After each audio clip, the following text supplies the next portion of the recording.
I've got my phone right here in case something goes down. So we're good. And by the way, if you need to check your phone or anything, I'll say it in the intro. Go right ahead. Okay. Okay. Hey, it's 11:40 The Bet Las Vegas and Audacy Sports joining us for the first time, not only on the radio, but in Zoom for all our YouTube and the BetLasVegas.com viewers. We have Rachel Galligan joining us, friend of the show, friend of the program, a WNBA insider. So first, Rachel, I want to let you know, free agency is going on. If someone texts you, if you get a phone call, just put the Zoom on pause. We will not get offended. We understand we're in the middle of the craziness. So my first question to you is, how hectic has these past week and a half been for you? I'm gonna be honest. They changed the calendar up from what it has been in years past, and so with everything happening now on the 21st, not the 15th, it's kind of a little bit more of a condensed period of time.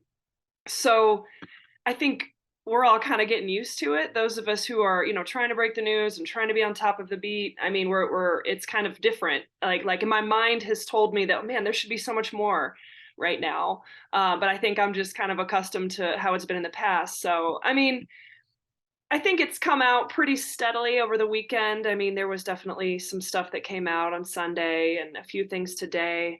But really, after the Jonquel Jones trade, it was kind of like a silence that kind of creeped me out. I was like, man, this is so weird. I felt like Yeah, for we real. got more.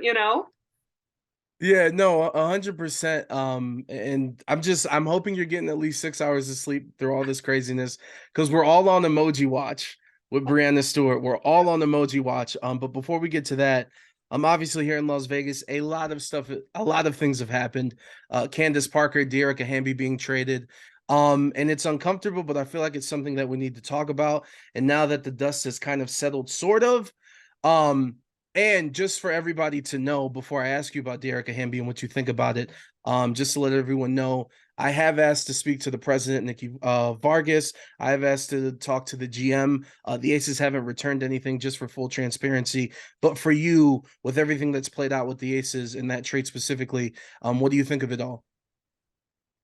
I think it's a really hard situation across the board. I think it's a really unfortunate situation. My heart goes out to Dearica Hamby. I mean, I think we've watched this franchise and this team who has appeared to be so close, so connected, all the things that, we've kind of learned to love and has been so endearing about the Las Vegas Aces has been, in large part just kind of that chemistry and Dearica Hamby's a huge part of that. So personally, I'm sad because it feels like, a huge pillar of that success is no longer there. I think it's definitely going to take some getting used to. I'm really happy that she's ended up in a phenomenal organization with the LA Sparks.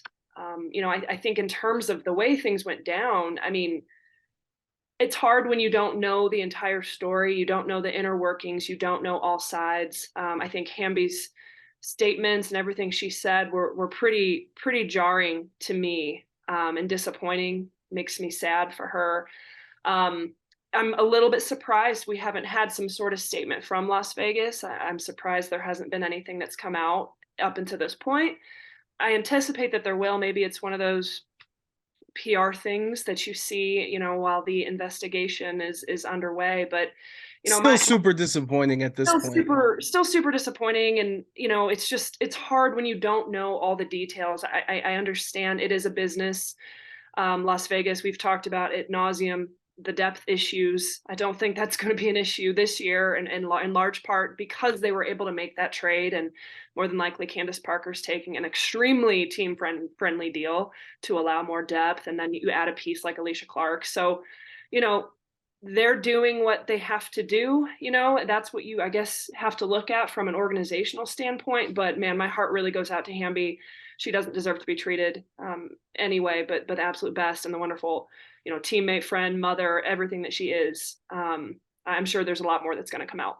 And of course that Players Association investigation still pending. Kind of want to ask you a two-part question as we transition into the pickup of Candace Parker. Number one, how disappointing is it that the Aces haven't made a statement? Number two, because they keep waiting, if at this point, hypothetically, because we don't know, they could release a tweet, a message can come out at any second. But hypothetically, if their first statements are in the introductory press conference for the new pickups. Now it puts those players that signed onto the team, kinds of put them in a bad position. Is it also, there was a discussion about, should the media ask Candace Parker about her joining this team despite what's going on with Dearica? Is it not fair for media members to ask her, like, hey, did any of this that was going on play a part or give you any hesitation to join the team?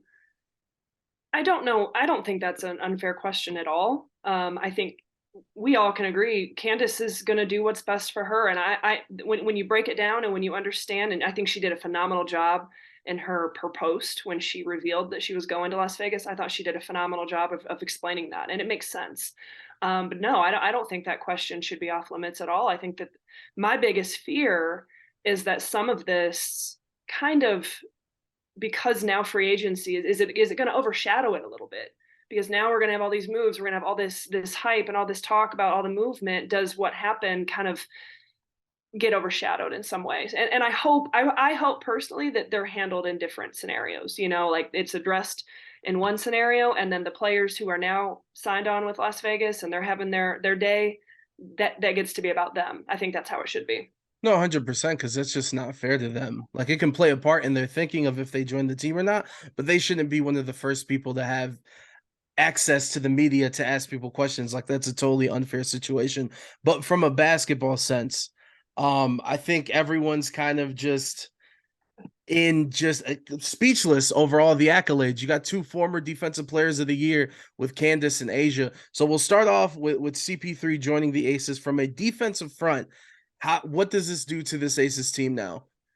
I mean, you just have, such a veteran presence, someone who can facilitate, who's sees the game the way she sees it. I mean, Candace Parker impacts the game so many ways on both ends of the floor. I mean, I was telling someone recently, I was like, man, I can't wait to just sit down when all this free agency stuff is done and really like dissect, what does this look like? What does it look like with A'ja Wilson and Candace Parker out on the floor together? Throw in Kelsey Plum. I mean, what is this going to be like? But I think the beauty about Candace Parker's game is how versatile she is. How much she can facilitate from her position, how she sees the floor, how she makes everybody around her better. And it's got to be a complete joy for someone like her to go into this scenario and get to play with, Chelsea Gray, one of her best friends, get to play with Kelsey Plum. I mean, you're just surrounded by superstars, and I have a feeling she's going to just kind of go in here, step into this situation and just say, hey, okay, how can I increase this team? How can I make everybody around me play to the best of their ability? Because that, in my opinion, is what Candace Parker is the best at, probably more than anyone else in the league, is just making everyone around her better. And we even, just for people listening, I texted you over the weekend and I'm like, hold on. Even if this team didn't add any pieces, we'd be going into the second year of Becky Hammond's offense. And we already saw what this first season brought us with Asia shooting their 3-point shots and opening up the floor. When you add Candace and all the attention, like, this is going to be a very unstoppable situation, correct, with this Aces team offensively? I mean, yeah, you certainly think so. I mean, it's like, it feels like a video game to some degree. But part of me playing devil's advocate, I'm like, man, is there a scenario where this falls apart, like where it's not as good of a fit as potentially, remember back in the days of A'ja Wilson and Liz Cambage, that kind of felt like it didn't mesh well at times. Nothing about them personally or anything, but just the style of play. I don't think that, like, to me as a basketball coach, a former coach, someone who's analyzed the game, I don't see that as glaring. I just think it's going to be really interesting to analyze, like, roles and specific roles and what that looks like, and how does Candace step into this system and integrate, the way that they need her to. But I mean, she's such a veteran of the game. She's one of the best basketball minds. Like, if anyone can do it, it's going to be her. So, And before we get you out of here, two quick questions. Last one on the Aces. Of course, I mean, we just talked about it earlier, the depth issues where the starters just played through it literally. yeah. Now they sign Alicia Clark, helping the team, kind of alleviating some stress with Jackie Young, where she could play the three, the two through four, to be honest, wherever they want to mix her in. For those of us not accustomed to her game, what is she bringing to this team signing with us? I think you just have such a just a disciplined, solid, steady defender. It doesn't have can score. I mean, she can score. She's now, does she need to on this roster? I don't know. Maybe at times, whatever that might be. I'm the biggest Alicia Clark fan. I've always loved what she brings to the game. I can't wait to see her, back at 100% and healthy and with this new opportunity. But I think the thing I love about Clark so much is just the way she sees the game, how much of a leader and a veteran presence she is. But defensively, she's so sound. I mean, she's going to help this team tremendously in some of the ways, that they didn't want to defend at times. They were going to go score as many points as they could. Now you've got a stopper, another defensive weapon that, you can shift around, and that's huge. And the crazy thing is, I mean, I haven't seen the specific numbers about contracts or deals, but there's actually potential for them to add another piece depending on how big these certain contracts were. I mean, Candace Parker and Alicia Clark. I mean, there's a chance that someone else is going to be added to the table here. Rachel, I just want you to know that there's someone watching this right now that just threw their phone in disgust. Like, this is disgusting. And to be honest, what made me the happiest is I looked at her career stats. She's shooting 38.5% from three in her career. And if anything, joining this team, she's probably going to get more open looks, one would assume. So to see that, and you just brought up all the defensive stuff, which to me is the basis, like that's first. But to be able to shoot it like that and coming off the bench and just giving some support to these ladies, the starters. And she's a champion too. I mean, she's a champion joining other champions. It's just greatness across the board. I mean, it's what a time to be alive, man. and speaking of that, we can't get you out of here before asking you about Brianna Stewart. And the reports are it's down to two, staying home in Seattle, going to New York to give us a super team on the East Coast. Right now, this very second, where are you leaning towards where she's going? I have heard it changes every day, whether that's reliable or not. It changes in my mind about every 2 hours. I mean, KD keeps sending tweets. KD's applying pressure. one minute I'm certain, you're going to see Breanna Stewart and Vandersloot in Seattle. Then I question, okay, Vandersloot's going back to Chicago. Then I question, okay, Stewart's going to go to New York. They're both going to go to New York. I mean, at this point, I honestly have no idea, because at this point, I'm just ready for it to come out. I'm ready to know, man. I'm ready to know. Would you be a proponent? Because I really feel like this would be dope if we do have the super teams representing the West Coast and the East Coast, or do you want just more parity across the board? I think it would be cool to experience. I think it would be interesting to watch to this magnitude. If New York were to land both Breanna Stewart, Courtney Vandersloot, JJ, Sabrina, I mean, just to witness that and to see, like, how does this look? Personally, I would like to have the wealth shared out a little bit more. I mean, it would be, I personally would love to see Seattle be able to hold on and kind of keep it like three top teams. New York is right there.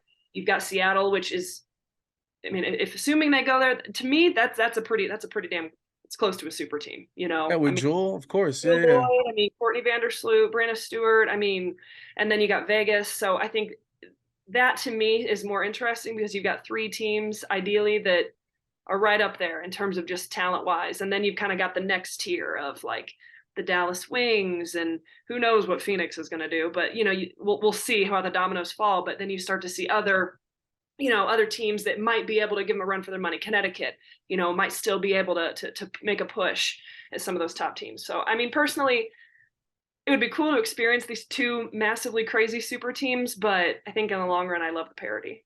Well, listen, fair enough. Be sure to follow her on Twitter at Rachel Gall, Gall. Her iPhone's right there. She's got to go back to it because free agency is happening.